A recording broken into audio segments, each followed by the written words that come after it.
మనమందరం కూడా ఉపవాసం చేయలేకపోతున్నాం. ఎలాగా? ఉపవాసం అంటే మనం ఏమనుకుంటున్నాం, తినటం మానేద్దాం, ఒంటి పొద్దుంటాం. అది కాదు ఇక్కడ ఉండేది. లోపల ఉన్నటువంటి పరమాత్మకి దగ్గరగా ఉండాలి. అయితే మనం చూడండి, కూర్చోంగానే ధ్యానంలో కూర్చుంటున్నాం.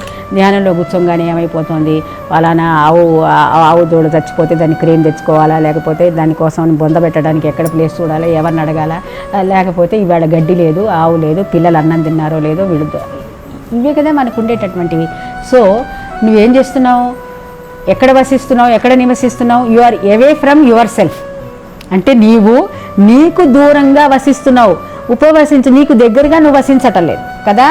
సో ఎవడైతే ఆ ఉపవాసం చెయ్యలేకపోతున్నాడో వాడికి ఈ ఉపనిషత్తు అర్థం కాదు సుమా అని చెప్తున్నారు. అర్థమైందా ఈ ఉపవాసం గురించి? సో ఉపవాసం అంటే ఏంటి?